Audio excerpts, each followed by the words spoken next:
اچھا عبدالرحیم صاحب, جاننا میں یہ چاہ رہا ہوں کہ اب جوونائل ڈرائیونگ پرمٹ ایک بڑا زبردست ایک یہ پروگرام ہے, اور اگر یہ پرمٹ کے اجرا ہو جاتا ہے, یہ سارا پروسیس جو ہے سکسیزفلی ہو جاتا ہے, اس کے بعد اگر کوئی مائنر بچہ یا بچی سڑک کے اوپر وداؤٹ دس ڈرائیونگ پرمٹ ملے گا تو پھر کیا اس پہ جرمانے بھی ہوں گے؟ آف کورس, لیکن دیکھیں جی پورا it is a settled principle کہ جب آپ ایک ریگولیٹڈ سسٹم میں آتے ہیں تو کمپلائنس لیول گوز اپ. تو اگر ایک بچہ ہے جو کہ پہلے انفارملی موٹر سائیکل چلا رہا ہے, جب اس کا پرمٹ بن جائے گا تو وہ اس کو سمجھ آ جائے گی کہ بھائی یہ میرا جو پرمٹ ہے جس سے مجھے سہولت ہوتی ہے, میں موٹر سائیکل کو چلا سکتا ہوں, اور یہ میرا کینسل ہو جائے گا. تو وہ پھر he will abide by speed limits, helmet پہنے گا, اور جو باقی ہماری موٹر سائیکلسٹ کی انفارچونیٹلی میں یہ بات آپ کو بتانا چاہوں گا کہ پاکستان خاص طور پہ جو لاہور ہے, it is unique in the sense کہ اس میں تقریباً 80% سے 82% جو آپ کی ٹریفک پاپولیشن ہے اٹ از موٹر سائیکلس. اتنی کبھی بھی زیادہ تناسب میں موٹر سائیکلس دنیا میں کسی اور شہر میں نہیں ہے, کسی بھی ڈیولپڈ یا ڈیولپنگ شہر کے اندر نہیں ہے. تو ہمیں یہ پتہ ہے کہ ہمارے جو چھوٹے بچے ہیں 16 سے 18 سال کے, وہ موٹر سائیکل چلاتے ہیں, کسی بھی وجہ سے اسکول جانا ہے, کالج جانا ہے, والدہ کو لے کے جانا ہے, بہن کو لے کے جانا ہے. تو جب وہ ہم نے اسٹڈی کی کہ اگر وہ اس طرح کے پروگرام کی پرمٹ کے ایمبٹ کے اندر آئیں گے تو کمپلائنس ود ٹریفک نہیں, میں تھوڑا سا ہم یہ جاننا چاہ رہے ہیں کیا ان پہ جرمانے ہوں گے؟ اور وہی ہم چاہتے ہیں کہ ہمارے جب ای چلان سسٹم آیا شیرازی اور صاحب, ہماری روڈس محفوظ ہوں گی تو آپ کا صاحب, ہمارا can you hear سفر بھی me? سہل بھی ہوگا, محفوظ بھی ہوگا, اور بغیر کسی ایکسیڈنٹ کے. I think شیرازی صاحب can you hear us? دوبارہ لائن اپ کریں. میں یہ جاننا چاہ رہی ہوں کہ کیا جیسے سندھ میں ای چلان سسٹم جب آیا تو جو فرسٹ آپ کی خلاف ورزی کریں گے اس پہ معافی ہے, لیکن اگر آپ دوبارہ خلاف ورزی کریں گے تو پھر ڈبل جرمانہ ہوگا. اب یہ بچے ارن تو کرتے نہیں ہیں, ان کی اپنی کوئی ارننگ تو ہے نہیں, ظاہر پیرنٹس سے ہی پیسے لے کے دیں گے, تو ان پر کتنے جرمانے لگیں گے؟ یہ دوسرا جو ٹیسٹ ہے, کیا ان کو ٹیسٹ جو دینا ہوگا, اگر ٹیسٹ میں پہلی دفعہ میں فیل ہو جاتے ہیں لیٹ سپوز, تو کیا ان کو دوبارہ چانس ملے گا, ملٹیپل چانسز ملیں گے کہ نہیں؟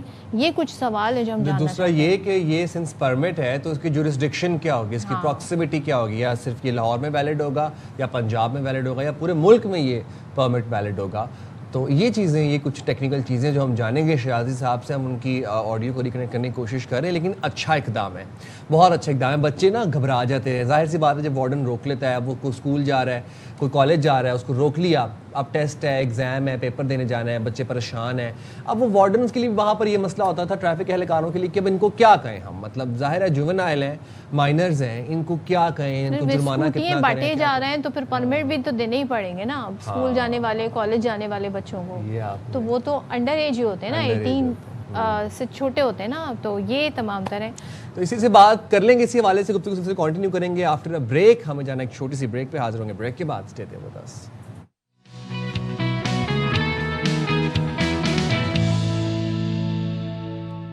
ویلکم بیک جناب. اور ہم بات کر رہے تھے جو کہ اب جوونائل ڈرائیونگ پرمٹ کا اجرا کیا گیا ہے, اور اس کا آغاز لاہور سے ہوا ہے. ہمارے ساتھ چیف ٹریفک آفیسر لاہور سید عبدالرحیم شیرازی صاحب موجود ہیں. شیرازی صاحب, آپ سے یہ جاننا چاہ رہا تھا کہ یہ سنس اب پرمٹ ہے تو اس کی جورسڈکشن کیا ہوگی؟ کیا یہ صرف لاہور میں یہ اس پہ عمل کیا جائے گا, یا پھر یہ پورے پنجاب میں قابل استعمال ہے, ملک بھر میں یہ ویلڈ ہے؟ جی, یہ جس طرح آپ کو پتہ ہے کہ جو لوکل لاز ہیں اور یہ ہماری کانسٹیٹیوشن اسکیم کے اندر ایک کنکرنٹ لسٹ میں آتے ہیں, تو ہر پروونس نے اپنی امینڈمنٹ کی ہوئی, تو it is applicable to Punjab. تو اگر کوئی لاہور میں لے گا تو آل اوور پنجاب اس کو چلا سکے گا. لیکن یہ الحمدللہ I can say with a lot of certainty کہ یہ ہماری پنجاب کو دیکھ کے بہت سارے جو فیڈریٹنگ یونٹس ہیں انہوں نے مجھ سے اس کا پیپر ورک مانگا تھا کہ وہ اپنی پروونشل اسمبلیز میں اس کو موو کر کے یہ ریکوائرڈ. شیراز صاحب مجھے ذرا بتائیں, فائن ہم فائن سمجھنا چاہ رہے ہیں, اب ظاہر بچے ارن تو نہیں کرتے, تو یہ تو اپنے پیرنٹس سے لے کے ہی فائن بھریں گے. تو جیسے سندھ میں جب ای چلان آیا کراچی میں, تو انہوں نے پہلا چلان تو معاف کر دیا, اور دوسرے پہ کہا کہ اگر دوسری بار آپ خلاف ورزی کریں گے تو ڈبل ہو جائے گا. یہاں پہ کیا بچوں کو کسی طریقے کی رعایت دی گئی ہے, اور چلان کس پر, کس خلاف ورزی پر کتنا ہوگا؟ جی میم, اس میں پورا ایک ہم نے ابھی ریسنٹلی جو ہے موٹر وہیکل آرڈیننس کے اندر جو ہمارے ریٹس ہیں بہت زیادہ ریشنلائز کیے گئے ہیں, بیکاز ہم لوگ یہ سمجھتے ہیں کہ it is the certainty of the sanction and not the severity of the sanction, کہ آپ کا اگر آپ کوئی ایک ٹریفک رول کو وائلیٹ کریں تو آپ کے خلاف جیسے جو بھی کاروائی ہے اسپیڈ لمٹ کو وائلیٹ کیا ہے تو کیا ان پہ جرمانہ ہوگا؟ جی میم، اوور اسپیڈنگ جو ہے یہ بہت جو it is a very serious offence, اور اس کے اوپر غالباً 2000 روپیز کا اب چالان ہوتا ہے اس کے اندر اگر اوور اسپیڈنگ ہوگا. اسی طرح اگر ہیلمٹ نہ پہننے کے اوپر بھی 2000 روپے کا. یہ میں آپ کو وہ دو بتا رہا ہوں ریزنز جو کہ ہمارے فیٹل ایکسیڈنٹس کے سب سے بڑے میجر کازز ہیں.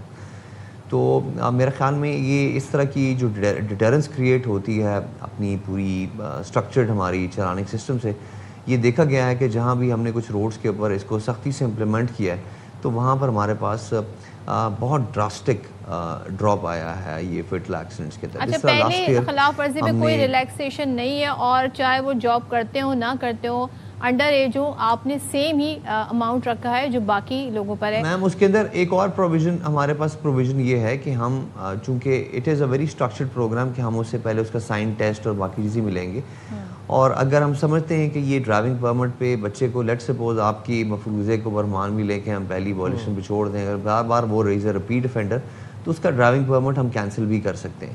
تو دیر از اے پروویژن ان دا لا کہ آپ اس کا ڈرائیونگ پرمٹ کو کینسل کر سکتے ہیں تاکہ وہ بچے کو شہزاد صاحب بس کنکلوڈنگ دی کنورسیشن لاسٹلی کوئکلی بس یہ بتا دیں کہ جو جوونائل ڈرائیونگ پرمٹ ہے یہ ٹل 18 ایئرز ہوگا.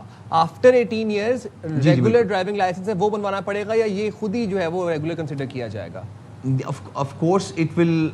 جو ہمارا ایک ڈرائیونگ پرمٹ کے لیے بھی ہم اس کا ایک بیسک ٹیسٹ لیتے ہیں، اس کا سائن ٹیسٹ لیتے ہیں when he has to know the basic understanding of road کا، کہ روڈ فرنیچر کو کیسے سمجھنا ہے، راؤنڈ اباؤٹس کو کیسے نیگوشیٹ کرنا ہے، اور اس کے بعد جب 18 سال کے بعد جب وہ ڈرائیونگ لائسنس کے لیے جائے گا تو I think it will be a very seamless transaction. وہ بڑا سیملیسلی جیلن ہو جائے گا اور اس کو اپنے لائسنس لینے میں کوئی دقت نہیں ہوگی اس کے اندر. All right, lovely. بہت شکریہ عبدالرحیم شیرازی صاحب، آپ نے بڑے اچھے سے ہمیں سارا پروسیس بھی ساتھ دیا. تو اگر آپ 18 بلو ہیں، مائنر ہیں، بچے بچیاں جا سکتے ہیں اپنے قریبی خدمت مراکز سینٹر، وہاں جا کے اپنا جوونائل ڈرائیونگ پرمٹ آپ بنوا سکتے ہیں اور اس کو استعمال کر سکتے ہیں. لیکن یہ ہے کہ آپ نے قانون کی خلاف ورزی نہیں کرنی، نہیں تو آپ نے جرمانے سن لیے ہیں، ٹھیک ٹھاک جرمانے ہیں، اور پھر وہ آپ کے پیرنٹس کو بھرنے پڑیں گے. ہو سکتا ہے پھر پیرنٹس ہی کہہ دیں کہ جی اس کا پرمٹ واپس لے لیں. تو ان باتوں کا آپ نے خیال رکھنا ہے. موونگ فارورڈ، ہم آئے دن ہی ہم دیکھ رہے ہیں کہ دل خراش واقعات رپورٹ ہوتے ہیں اس ملک سے، لیکن اب یہ جو واقعہ ہے یہ تو دل دہلا دینے والا واقعہ. جب میں یہ پڑھ رہا تھا اور جب میں نے اس کی فوٹیجز دیکھیں تو یقین نہیں آ رہا تھا آنکھوں کو کہ میں کیا دیکھ رہا ہوں، دماغ پروسیس نہیں کر پا رہا تھا. ملتان سے واقعہ رپورٹ ہوا جہاں پر ایک غریب باپ اپنے جوان بیٹے کی میت کو صرف ایک چادر پہ لپیٹ کر بغیر کسی کفن دفنانے کے لیے قبرستان پہنچا. لوگ سارے حیران پریشان ہوئے کہ میت تو ظاہر ہے ہمیں پتہ ہے کہ پراپر تدفین ہوتی ہے اس کی، وہ کفن ہوتا ہے اس کی ایک وہ، لیکن جب وہ میت قبرستان میں پڑی ہوئی تھی اس پہ صرف ایک چادر تھی. لوگوں نے آ کے پوچھا، استفسار کیا تو باپ نے بتایا کہ میری جیب اس بات کی اجازت نہیں دیتی کہ میں اپنے جوان بیٹے کی تدفین کر سکوں، اس کی قبر خرید سکوں یا پھر میں اس کو کفن اب دے سکوں. آپ سوچیں کہ یہ میں اب نہیں پروسیس کر پاؤں، اس باپ پہ کیا گزرتی ہوگی جس کا جوان بیٹا کفن میں ہی نہیں ہے. یعنی کہ یہاں پہ مرنا بھی آپ یہ سمجھیں کہ ایسا ہے کہ اس پہ بھی آپ سے سرکار جو ہے اس نے خود قیمت طے کی ہوئی ہے کہ اگر کسی قبرستان میں کوئی قبر جگہ چاہیے تو اس کے لیے پیسے اتنے ہوں گے، قریبی ہے تو اس کے زیادہ پیسے ہوں گے، اگر آپ کے علاقے سے وہ دور ہے تو تھوڑے کم پیسے ہوں گے. تو یہاں پر ہم نے دیکھا کہ یہ حالات تھے اس باپ کے. ایک باپ پہ کہتے ہیں نا اپنی اولاد کا غم، یہ بہت بڑا غم ہوتا ہے ماں باپ پر. وہ اس غم کو بلا کے اس وقت وہ یہ سوچ رہا ہے کہ میں اپنے بچے کی کفن دفن کا انتظام کیسے کروں، اس کے پاس پیسے نہیں ہیں. اب پولیس اہلکاروں نے پھر اپنی جیب سے رقم ادا کی اور یہ تدفین ہو سکی. لیکن اس موقع پر یہ جو غریب باپ ہے، جو غمگین ہے، غم سے نڈھال ہے، جس کی اولاد اس دنیا سے چلی گئی ہے، اس موقع پر کیا کہہ رہا ہے آپ کو دکھاتے ہیں. دانش ہے پتر کا، عمر اس کی 25 سال ہے. آپ ان کی بہن، آپ بہن ہیں، یہ بھائی ہے، سب لوگ ان کو دفن کر رہے ہیں. اپنی موت آپ مرا. جیتے جی تو انسان تکلیفیں، اذیتیں، پریشانیاں برداشت کرتا ہی کرتا ہے، تنگ دستیاں برداشت کرتا ہے، مہنگائی برداشت کر رہا ہے. آپ دیکھیں کہ مر کے بھی آرام نہ پایا انسان نے، کہ آج ہم یہ خبر رپورٹ کر رہے ہیں کہ ایک باپ کے پاس اپنے بیٹے کو دفن کرنے کے لیے پیسے ہی نہیں ہیں، کفن کے لیے ہی پیسے نہیں ہیں. اور دفنانا تو خیر ایک اگلا مرحلہ ہے نا، اس کے اندر بھی آپ یہ ہے نا کہ آپ سرکاری نرخ ہیں جناب قبروں کے جانیں گے کہ وہ مختلف شہروں میں وہ کیا ریٹس ہیں اور وہ کس ریٹ کے اوپر قبر ہمیں ملتی ہے. ہمارے ساتھ موجود ہوں گے ہمارے نمائندے. سب سے پہلے ہمارے ساتھ موجود ہوں گے لاہور جائیں گے، اور ساتھ ہی ساتھ لاہور سے حسن حفیظ ہوں گے ہمارے ساتھ، عمر اصغر ہوں گے کراچی سے، اور ساتھ ہی ساتھ یاسر ہوں گے ہمارے ساتھ ملتان سے. ذرا کراچی کا رخ کر لیتے ہیں. اصغر بتائیے گا کراچی میں سرکاری نرخ کیا ہے قبر کے؟ کتنا ہے بد نصیب ظفر کے دفن کے لیے 2 گز زمین نہ ملی کوہ یار میں. کراچی میں قبر کا حصول بھی انتہائی مشکل ہو چکا ہے. جو 14,300 روپے کا KMC کی جانب سے نرخ مقرر ہے، اس پر کہیں کراچی کے کسی قبرستان میں قبر دستیاب نہیں ہے. 200 سے زائد قبرستان ہیں کراچی میں، جس میں سے 38 مسلم قبرستان کو KMC اون کرتی ہے، 2 غیر مسلموں کے قبرستان ہیں. اس کے علاوہ جیسے میں نے بتایا 220 سے زیادہ قبرستان ہیں. لیکن یہاں قبروں کی صورتحال یہ ہے کہ ہزاروں بلکہ لاکھوں روپے تک ڈیمانڈ پہنچ چکی ہے، اور لوگوں کو اس کے باوجود قریب میں قبرستان نہیں ملتے، قبر نہیں ملتی، اور وہ دھکے کھاتے ہیں، سفارشیں لگاتے ہیں کہ یہ قبر کیسے حاصل کی جائے. اور یہ جو 38 قبرستان میں نے بتایا مسلمانوں کے، ان میں بھی یہاں پر کئی قبرستان جو ہیں وہ سرکاری طور پر بند کر دیے جا چکے ہیں، کیونکہ وہ اوور لوڈ ہو چکے ہیں. ان میں تدفین ایک قبر میں 1 سے زائد مردے دفن ہیں، کہ لوگ یہ مجبور ہو گئے کہ اگر خاندان کے پہلے کسی بزرگ کی قبر کسی قبرستان میں موجود ہے تو خاندان کے فرد کو اسی قبر میں پھر دفن کیا جاتا ہے، کیونکہ نئی قبر کے لیے کوئی جگہ نہیں ملتی.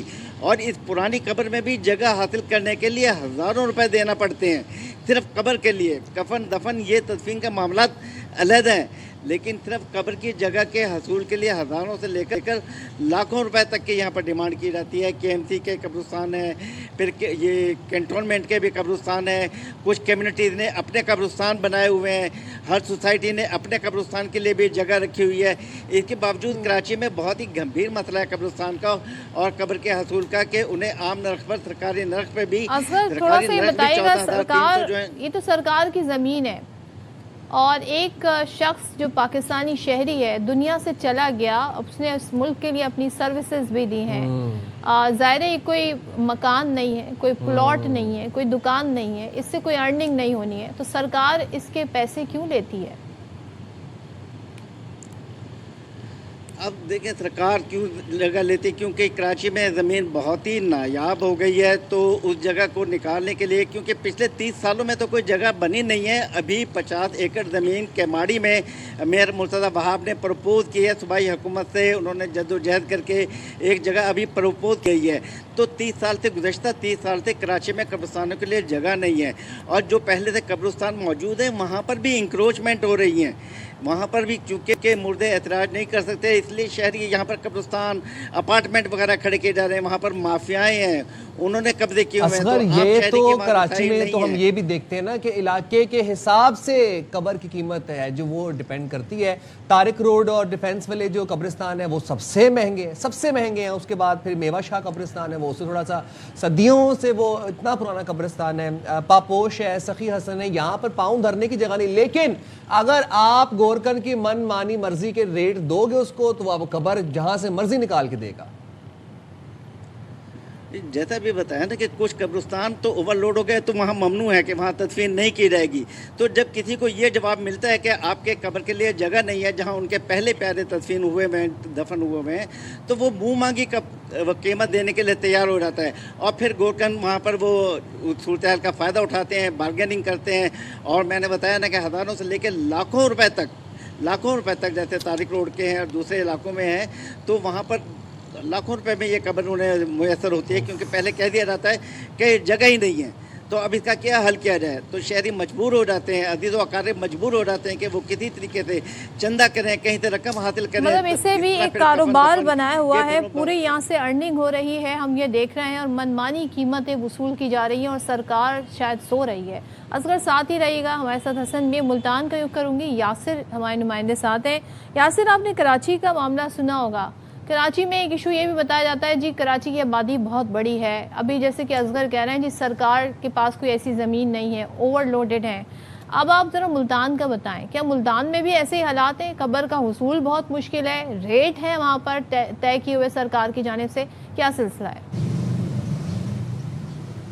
دیکھیے صدر، ملتان بھی ذرا تھوڑی سی حالات مختلف ہیں کہ یہاں سرکار جو ہے قبر فروخت نہیں کرتی، لیکن جو پرائیویٹ لوگ ہیں جو کہ گورکنز ہیں اور جو قبرستان کمیٹی ہیں ان کی طرف سے مقرر ہیں، اور تقریباً اوسط جو ہے 40 سے 50 ہزار تجہیز و تدفین کے اوپر خرچہ آتا ہے.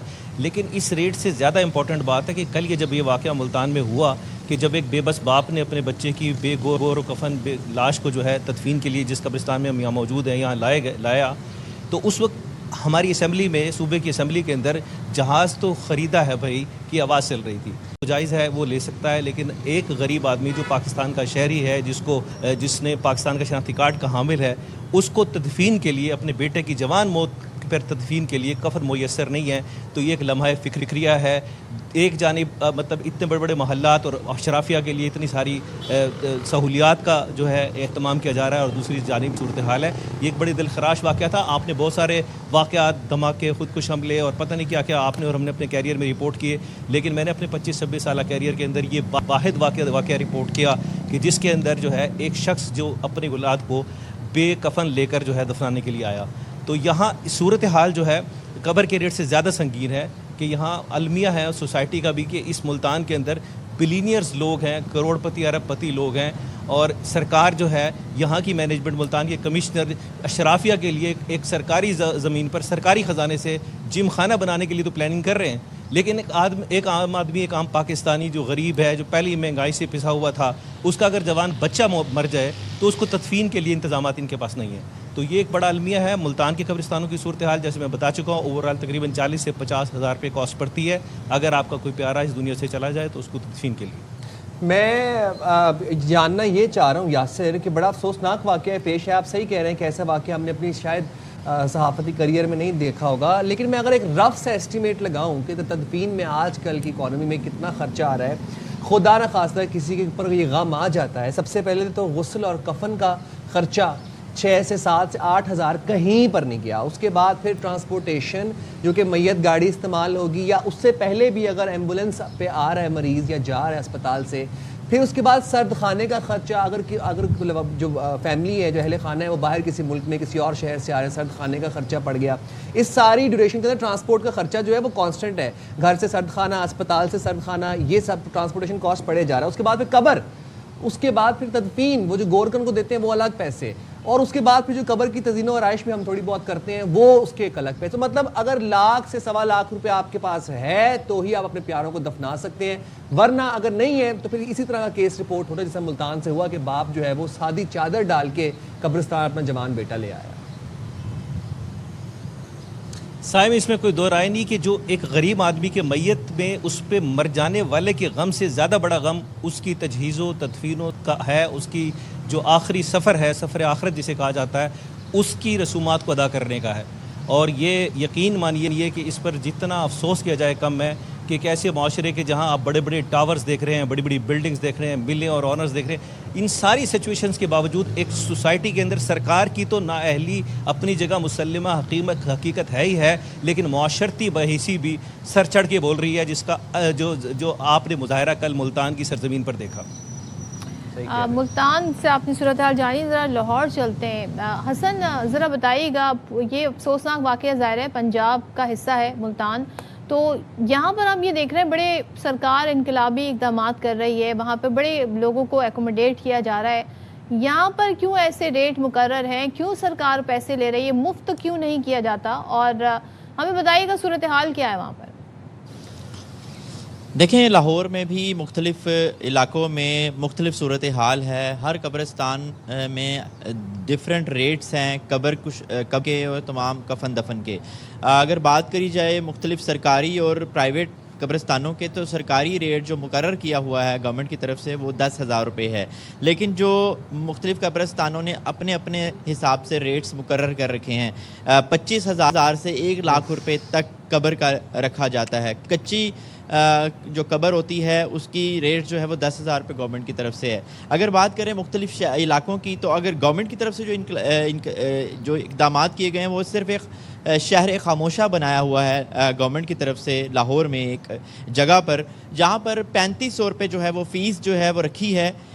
اس میں 3500 روپے کی فیس میں وہ ان کی ذمہ داری ہے کہ وہ اس کی قبر دیں, قبر کی جگہ دیں, اس کی قبر کی تمام انتظامات مکمل کریں جس میں اس کے کفن بھی شامل ہے اور غسل بھی وہ خود دیں گے. لیکن کیونکہ لوگوں کی آسانی اپنی دیکھنی ہوتی ہے اور لوگوں نے اپنے علاقے میں دیکھنا ہوتا ہے تو وہ ہر علاقے کے ڈیفرنٹ ریٹس ہیں. اگر میں بات کروں شہنشاہ ولی قبرستان کے اقبال ٹاؤن کے تو وہاں پر جو ریٹس لیے جا رہے ہیں وہ 30,000 سے 25 سے 30,000 روپے لیے جا رہے ہیں. بی بی پاک دامن اگر بات کریں قبرستان میں تو وہاں پر جو ریٹ ہے وہ بھی 30,000 تک لیے جا رہے ہیں. ہاں میانی صاحب قبرستان کا ریٹ جو ہے وہ 10 سے 20,000 روپے لیا جا رہا ہے, لیکن کیونکہ وہ سب کی ایکسیس میں نہیں ہے, لوگ قریب سے قریب تک جگہ دیکھتے ہیں تو قبرستانوں کے ڈیفرنٹ ریٹس ہیں, اپنی مرضی سے وہاں پر ریٹس لے جاتے ہیں جس میں گورنمنٹ کی فیس, اس میں مٹیریل کی فیس. بالکل ایسا ہی ہے, لاکھوں کے اندر ہے. اور کئی جو لوگ جنہوں نے اپنی مرضی کی قبر کو مطلب مضبوط کرنا ہے, مٹی کی قبر نہیں بلکہ اس میں ماربل لگانا ہے تو اس کے حساب سے ریٹس اور زیادہ ہو جاتے ہیں. تو ہر علاقے میں ڈیفرنٹ ریٹس مقرر ہے, لیکن گورنمنٹ جو ہے وہ اس چیز میں ناکام دکھائی دے رہی ہے کہ مختلف علاقوں میں جو سرکاری ریٹس ہیں اس پر عمل درآمد کروایا جائے تاکہ لوگوں کے لیے آسانی پیدا ہو سکے. ہمارے نمائندگان بتا رہے ہیں, اصغر ہمارے ساتھ کراچی سے تھے, انہوں نے صورتحال بتائی. ملتان سے ہمارے ساتھ یاسر شیخ تھے جہاں کا یہ واقعہ بھی ہے, جس باپ کی سٹوری ہم نے آپ کے ساتھ شیئر کی, اور باقاعدہ ریٹس یہاں پر طے ہیں. میں یہاں پر ایک چیز پر حیران ہوں کہ سرکار جب بجٹ بناتی ہے, سرکار کو یہ نہیں معلوم کہ سرکار نے کم سے کم تنخواہ 40,000 رکھی ہے, اور 40,000 تو یہاں ڈیمانڈ انیشیلی کی جا رہی ہے لوگوں سے. یعنی مرنے والے اگر تدفین کے لیے کسی کو لے کر جا رہے ہیں, کسی کی تدفین ہو رہی ہے تو 40,000 کم سے کم تو اس کے لگ ہی جائیں گے, تو وہ اپنے گھر کا خرچہ کیسے اٹھائے. اور بجٹ کے دوران اگر ہمارے جو حکمران ہیں, جو پارلیمنٹ میں ممبران بیٹھے ہیں, ان کو اگر یہ سوچ آ سکتی ہے کہ IT ٹاورز لگائے جا سکتے ہیں لوگوں کے گھروں کے باہر, اور اس طرح کے اگر بلز پاس کروائے جا سکتے ہیں, تو ہزاروں چیزوں پہ سبسڈی دی جا رہی ہے. 2 گز زمین کے اوپر سبسڈی نہیں دی جا سکتی. ایک پاکستانی شہری جو اپنی ساری زندگی, اس نے اچھا وقت آیا برا وقت آیا اسی ملک میں گزاری, مرنے کے بعد کیا اس کو 2 گز زمین کے لیے بھی اس کے پاس, اس کے لواحقین کے پاس, اہل خانہ کے پاس لاکھوں روپیہ ہو تبھی وہ سکون کی زندگی سکون سے مر پائے گا, تبھی وہ سکون سے قبر میں اس کو دفنایا جا سکے گا. بہت شکریہ یاسر, حسن حفیظ اور ہمارے ساتھ اصغر عمر تھے کراچی سے بھی, آپ ہمیں اپڈیٹ کر رہے تھے. باقاعدہ ریٹ لسٹیں قبرستان کے باہر آویزاں کی ہوئی ہیں. ہاتھ جوڑے گزارش ہے سرکار سے کہ پلیز آئی ہوپ کہ سرکار کی آنکھیں اس واقعے کے بعد, اس باپ کی فریاد کے بعد جو ہے کھلیں, اور ایٹ لیسٹ اس طریقے سے ریٹ فکس نہ ہو, اس پر کچھ کیا جائے, اس پر کام کرنا بہت ضروری ہے. اسے فری کر دیا جائے, قبروں کو فری کر دیا جائے. 2 گز کی زمین ہے نا, کچھ شوق سے تو ظاہر ہے کوئی نہیں لیتا, مجبوری ہوتی ہے ہر انسان کی. اور لوگ چلیں ہم اب یہاں پہ لیں گے چھوٹی سی بریک, ہم حاضر ہوں گے بریک کے بعد. Stay there with us.